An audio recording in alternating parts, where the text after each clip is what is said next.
What's up, everybody? Welcome to Podcast Now. I'm Alex, and in this video, I want to talk about the layoffs at Supermassive Games. So we kind of have two parts to the story. The first part was seemingly a rumor, and it most likely is going to be this way, but Supermassive did issue a statement of their own. So the rumor, and it came from Bloomberg, again, pretty believable, and considering what Supermassive says, and we'll read that right after, I think this is going to end up coming true. So what it simply says is Supermassive Games is laying off around 90 workers, or roughly 25 to 30% of the studio. So if those numbers are all accurate, which I have, I guess, no reason to doubt it, right? Studio was probably originally at 300, around 300 people. So losing, roughly 1/3 of it. Pretty big deal. We'll talk about that in a second, but let's read Supermassive's statement because they don't give a number. So we're just going based off, they do say there's going to be layoffs, and then the rumor is 90 people or, 25 to 30%. So they say it's no secret that the games industry is currently facing significant challenges, and unfortunately, we're not immune to this. After much deliberation and with deep regret, we are therefore undertaking a reorganization of the studio. As a result, we are entering into a period of consultation, which we anticipate will result in the loss of some of our colleagues. This is not a decision that's been taken lightly, with many efforts made to avoid this outcome. We're all too aware of how unsettling and difficult this process is going to be for all our employees, and we'll be working closely with all those involved to ensure the process is conducted as respectfully and compassionately as possible. We're committed to focusing our efforts on our core strengths and upcoming titles to ensure the continued sustainability of the company. So titles plural, right? So, okay, first thing I want to say, I actually do kind of respect the statement. You don't always get these statements, and I kind of take them at face value, with the wording there that they are really sorry about this. They don't want to do it. And I mean, that should be the way it is, across the industry. I imagine, or I hope, when these people, or say when Embracer Group has laid off like half their teams, I hope that they feel deeply sorry and there's some sort of message of regret and sadness. I hope that's the case. Obviously, I guess we don't know every single situation, but okay, so number one, I mean, I feel really bad for these people. I think they are talented, and one of the things we've talked about, Supermassive has been a studio I've talked about quite a bit. Until Dawn, one of my favorite games of all time. It's always going to hold a special place in my heart. And, Dark Pictures definitely up and down. But in terms of, the quality of workers there, I do want to say I think they're very talented. I think the problem that's happened over the last few years has been, whether it's crunch or not even to look at it maybe necessarily that way, but games coming out too quick. I think that has been their overwhelming problem. I mean, yeah, there's been writing problems. There's been, kind of clunkiness. The games haven't evolved as much as you'd want them to.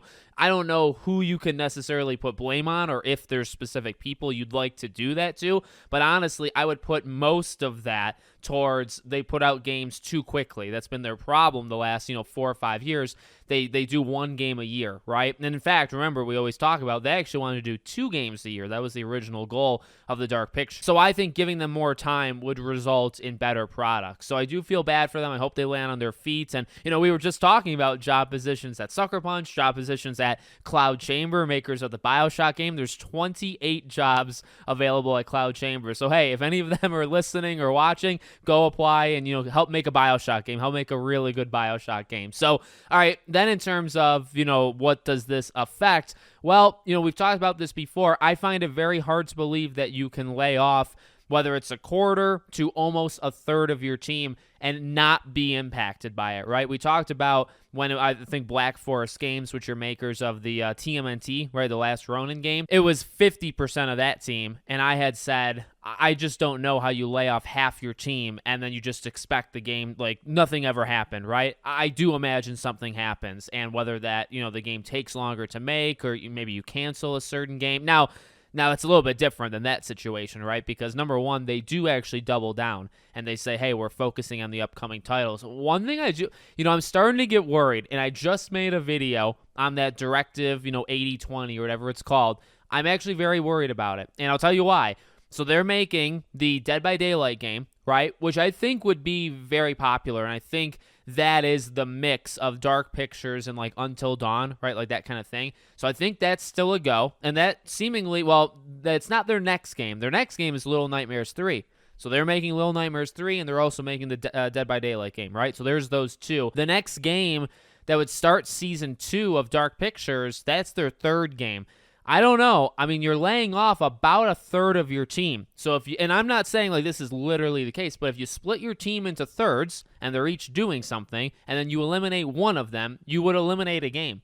So I don't know that for sure. And they don't say, and they do say titles, but it's like, okay, well, Little Nightmares is obviously one, because that game comes out this year. And then the Dead by Daylight game probably also could come out this year too, right? So those two games, that would be plural, right? More than one. So you're good there. But then that third game, I don't know. I wouldn't be shocked if the Dark Pictures was done. And I don't know if that's necessarily a terrible thing, but I would not be shocked about that at all.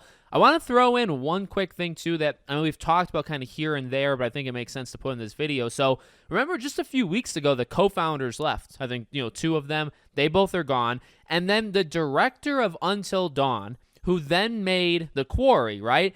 Now, I don't know 100% how Supermassive Games works, right? Like the teams that are going on there, but from my knowledge, I feel like he was always kind of separate, right? And he made Until Dawn, he made The Quarry, and he had a team. He had a pretty big team. And he had said, hey, we want to do a third game. And I remember him talking about, it wouldn't be teenagers. It would be a little bit more adult-like, or at least I think that's what he said. But I remember he talked about it. He talked about the next game. I covered this on my second channel, actually, Podcast Now Plus. This was months ago. This was months and months and months ago. He left. So not just did the co-founders leave and new leadership stepped up, but the director of Until Dawn and then the director of The Quarry, he's been gone for, it could actually be, maybe it was longer than that. It could have been a year ago that he left. So they're without several people. Several people have left, let's say, over the last year or so, and now you lose. Now, I mean, those people left, seemingly voluntarily, right? These people are being, forced out. So, I don't know. I don't know what the future is. Like I said, I think Little Nightmares happens, Dead by Daylight happens, but maybe instead of 3 games at a time, or maybe even instead of 2 games at a time, they just go to 1. Yet again, I mean, you'd still have around 200 people, and if you only need 100 people per game, then yeah, you could do 2 games, right? So, I mean, the Dark Pictures might not be gone. I know I don't want to this is not clickbait, or I'm not fear mongering, right? I think that's the term. I don't want to do that, but I am legitimately concerned. I don't know how, again, just like I said with the TMNT game, you lay off 1/3 of your team and you're making 3 games. Well, how, something has to be impacted, right? So either maybe the Dead by Daylight game got pushed severely, and maybe the Dark Pictures is fine, right? Maybe that's the case, but maybe one of them is just gone altogether. I don't know. So let me know what you guys think in the comments. Make sure you're subscribed, bell icon turned on. I hope to see you all on the next one.